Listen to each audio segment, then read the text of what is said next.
Good evening, everybody. Uneducated Economist here. So I am at the school dropping Freddie off for basketball practice, but I thought I'd give you guys a quick video talking a little bit more about this egg shortage, because I found that I kind of touched a nerve a lot with some people when I talked about the egg shortage, and how when I said I wasn't experiencing the same egg shortage that was being talked about all over the place, I think I was referring more to my particular area. Now, I do understand that there is egg shortage taking place and that there is some areas that are experiencing just that.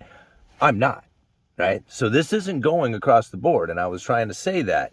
However, I hear people in my area telling me that there's this egg shortage and how expensive eggs are.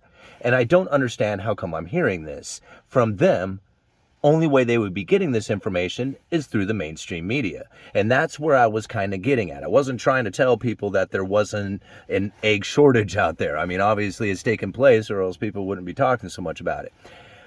Now, what also is a little bit, I think, misunderstood is how this avian bird flu has been the reason for the egg shortage. I don't believe that. I do believe that it's a cause. I mean, that has reason for it, but it's not the main reason for it. It has a lot more to do with economics than what people are trying to, or people are giving it credit for anyway.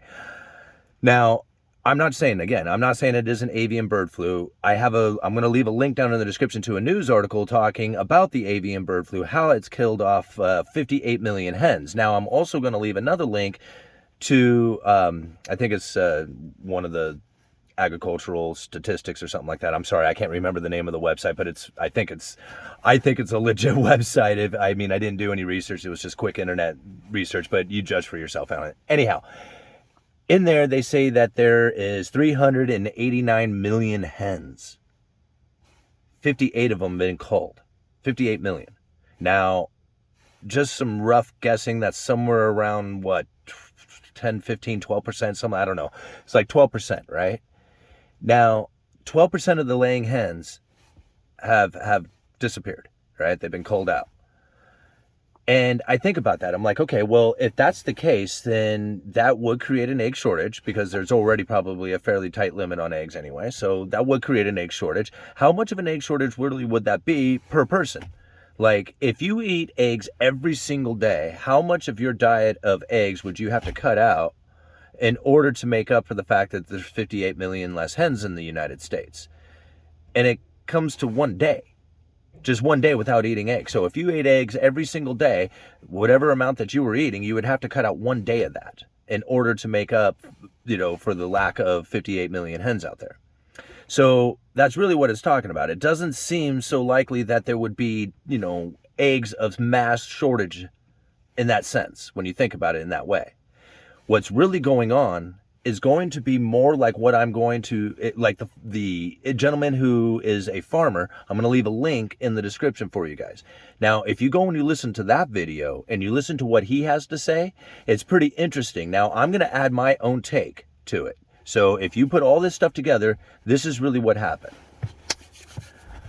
During the pandemic, the cost of raising birds got very expensive. And so these birds are of a particular breed that you need to replenish every so often. 2 years, I believe, is what it is. So your hens need to be on a constant cycle. Now, the input cost of feeding your birds to get the eggs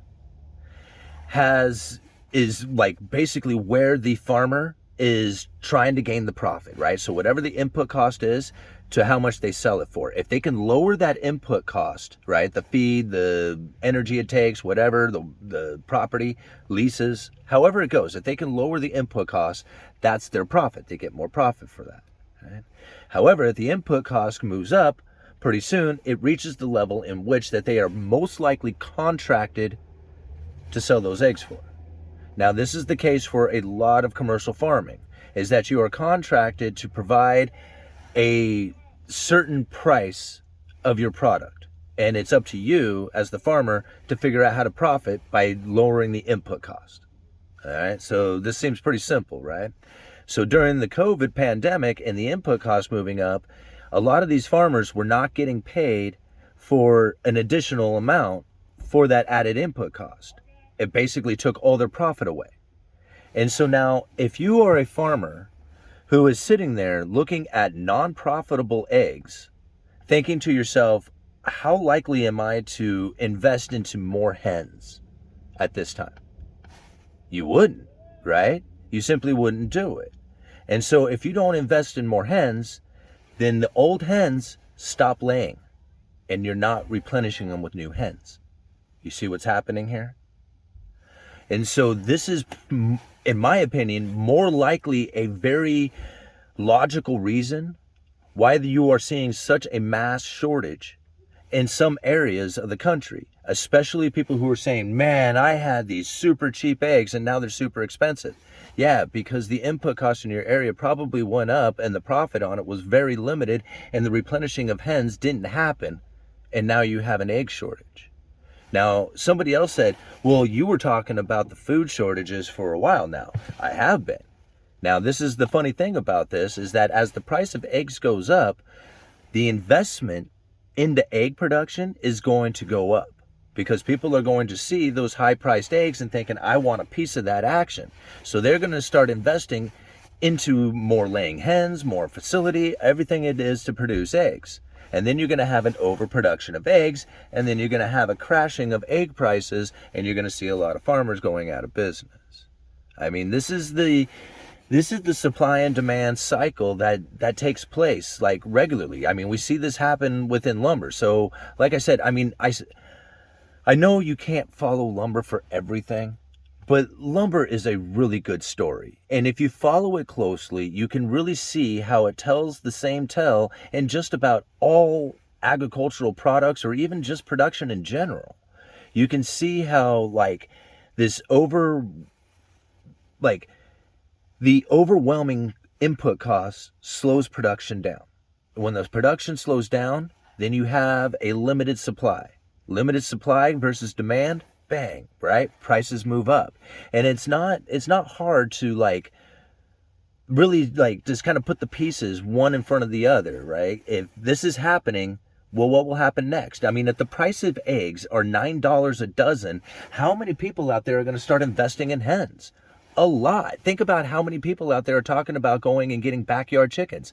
A lot. Everybody's talking about it. Even in my area where the eggs are still a fairly normal price, people are talking about the egg shortage and going and getting hens.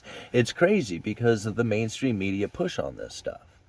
This is the stuff, this is the theories that I try to bring to the table because this is the way I think. When I see everybody talking about it, I step away from it and I purposely run against the grain to see if I could find another reason why.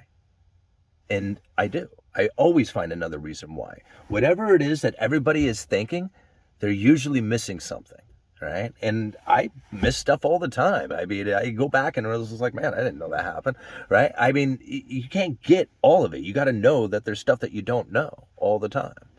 And so when I see some of the comments in there where people are so no, it was avian flu. It was no, media told you it was avian flu. Go talk to a farmer, right? Uneducated economist. You let me know.